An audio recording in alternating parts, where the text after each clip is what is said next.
Track there from Flip Greater. It is her new track. It's called Careful.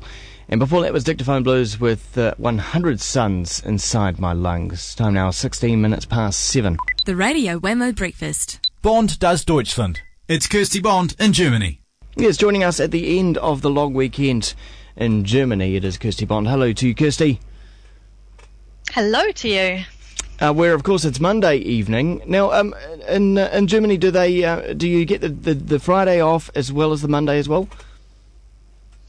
Yes, indeed. We get the Friday and the Monday, and I must say it's been a nice, chilled out, chillaxed weekend. What? And everybody over here does take it very easily. In fact, pretty much nobody seems to work. All the shops are shut on the Sundays and also on the public holidays. So, yeah, I've been away with some friends and been visiting some new little towns in Deutschland, and, well, it's been like a ghost town, basically. Empty streets. The restaurants were open, but as for shops, they're all just totally shut down. Which I guess is pretty much similar to here, though. Once again in the news here over the weekend, people are once again debating whether or not shops should be closed, and whether or not people should be taking time off work, particularly retail, of course, and this whole question about whether or not generally shops should be closed. I mean, is that debate happening over there as well? Well, I guess because I don't really pay that much attention to news in German, just because I can't really read it properly or listen to it properly. I might not be aware of all the debates going on, but as far as I know, there doesn't seem to be any debate about the shops being open or shut. It's just the way life is over here is that they're shut, and that includes on regular Sundays, whereas in New Zealand, well, a Sunday is pretty much like any other day of the week in terms of going shopping or heading to the mall. You don't have to plan ahead and stock up your fridge or your pantry with foods to get you through to the Monday. But over here, you do actually have to think about that kind of thing, which is kind of new for me. Because beginning of April marks a new season. Are you starting to notice things warming up? Does it feel spring-like over there?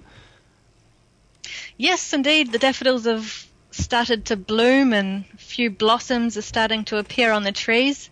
And it's quite a nice thing. Actually, Easter makes sense over here, the whole theme of new life and, fertility, chickens and eggs and and that sort of thing. Yeah, it does actually make sense at this time of year over here. It's quite a nice thing to suddenly have spring arriving after such a long, cold winter.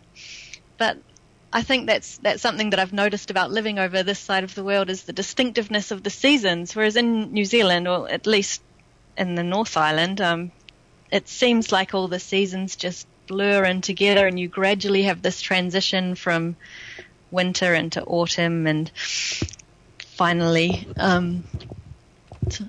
so does it feel like there's a change in mood? Do people sort of come out of hibernation?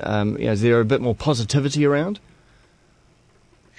Yeah, you do kind of notice that a long cold winter takes its toll on everybody's mood, and it's a bit depressive, especially when it's been so extreme this time round.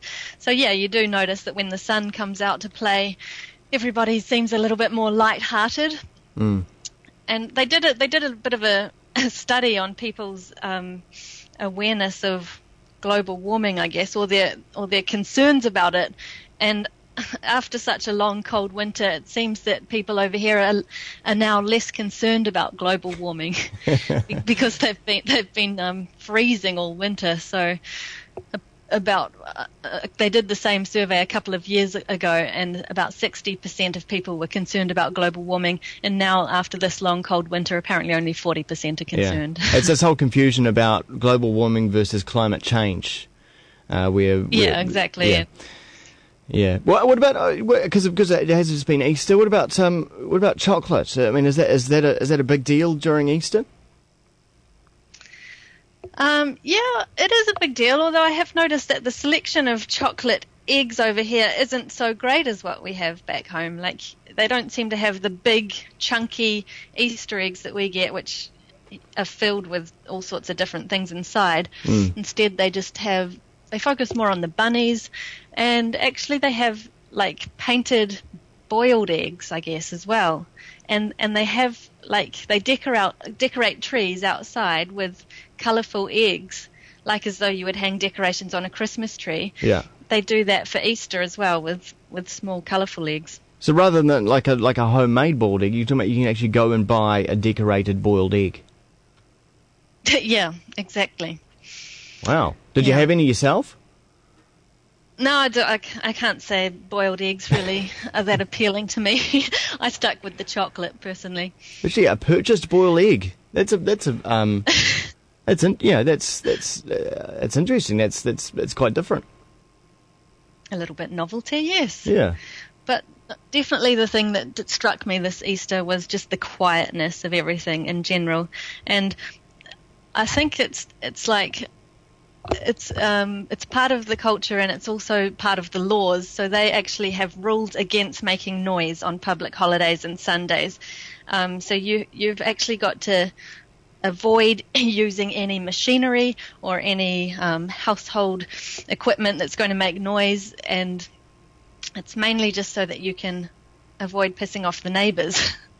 and when you do these forbidden things, your neighbours are quite likely to tell you about it as well. Wow. So it's quite refreshing that a Sunday, a day of rest or whatever, or a day off work, or a religious day, I guess for some people as well, is actually treated with a lot of respect. Yeah, it definitely is. And you notice on a Sunday, you just walk around town and it's like dead quiet. People really do stick to these rules and they obey them.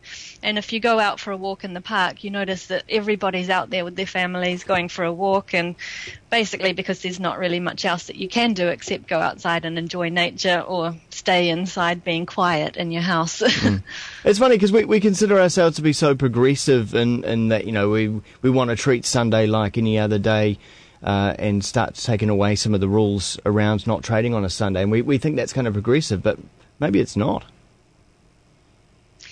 Yeah, well, there's pros and cons to it, isn't it? Isn't there? We think that we have more freedom if we have the option to go out and buy stuff, but it's really not that much of a big deal if you have to think in advance that you have to buy an extra bottle of milk for your fridge, and then that saves a whole lot of people from having to actually work on the Sunday, and everyone gets the benefits of treating it as a holiday. And so I take it everyone mows their lawns on a Saturday. Can't be done on a Sunday. Yeah, it's forbidden on a Sunday, and you'll know about it if you break the rule over here. Hey, Kirsty Bond, very nice catching. When we were moving. Yeah, very nice catching up with you at the end of Easter, and for giving us a wee snapshot of what's going on in that part of the world. Nice to talk to you too.